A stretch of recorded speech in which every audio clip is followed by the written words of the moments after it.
Ito pala ang tunay na dahilan sa pagkamatay ni Ronaldo Valdez. Nagluluksa ngayon ang buong sambahayan ng dating veteranong aktor na si Ronaldo Valdez at ang entertainment industry dahil sa pagpanaw nga ng isa sa pinakamagaling na aktor at tinitingala sa kasalukuyan ng kanyang henerasyon maging sa kasalukuyan.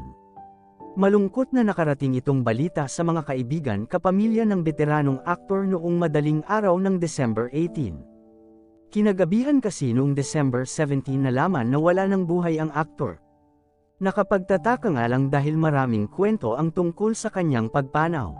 Ang Quezon City Police District kasi ang unang naghatid ng balita na pumanaw na ang veteranong aktor na si Ronaldo Valdez. At marami nga nagulat at nalungkot sa balitang ito. At hindi pa nga matukoy sa ngayon kung ano ang tunay na dahilan. Kung bakit sa edad na 76 na ay biglaang pumanaw si Ronaldo Valdez. Mahigit 50th years nagtrabaho si Tito Ron, mas kilalang tawag sa kanya sa showbiz.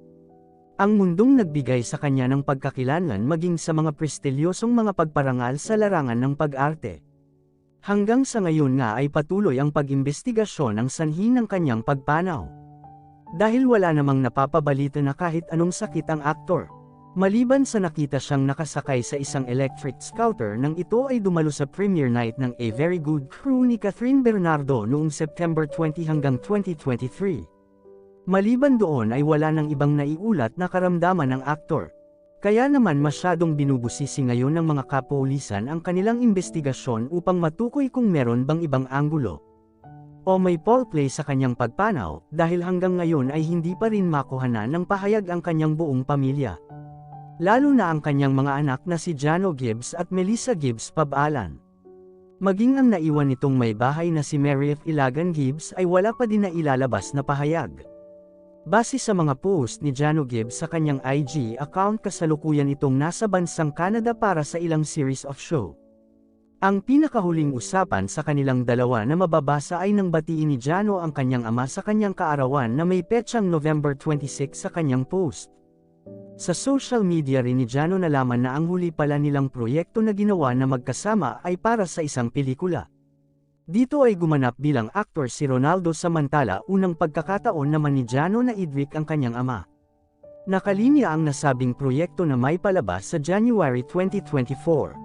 Ang bunsong anak naman ni Tito Ron ang kasalukuyan ang nasa bansa pero hindi pa ito naglalabas sa kanyang reaksyon sa sinapit ng kanilang ama.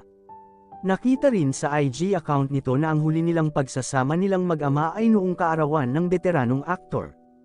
Pero bago yun ay nakitang siyang ipinagdiwang ang kaarawan ng kanyang apo, anak ni Melissa na si Leriza, noong November 27. Nakakagulat nga ang pangyayari dahil biglaan nga ito. At kanyang manager nga niya na si Gemela Santos ay nagimbal sa lumabas na balita. Dahil ayon sa kanyang IG post, December 15 lang noong huli niyang makasama si Tito Ron. Dahil sa kanyang padespedida dahil patungo itong abroad, hindi niya akalain na iyon na pala ang huli nilang pagkikita. Anya sa kanyang mensahe, "This is last my dinner with him last Friday, December 15. It's supposed to my despedida dinner because I'm leaving for abroad soon, only to know that will be the last time to see him, he even to give 3 Ecuadorian roses." And unusual gesture, inalala din niya ang aktor hindi lang isang manager kundi isang tunay na kapamilya. "You always tell me I'm the only reason why you are still living, that's the reason why did not tell the country as much as it's too. That's the reason I will drop everything whenever you are invited me coffee or drinks. Because I know someday you're going to leave me, but I never put to leave this soon, I even made you luja last 7 Sundays we talk about death. But nothing can ever prepare for you the real thing, I'm beyond devastated.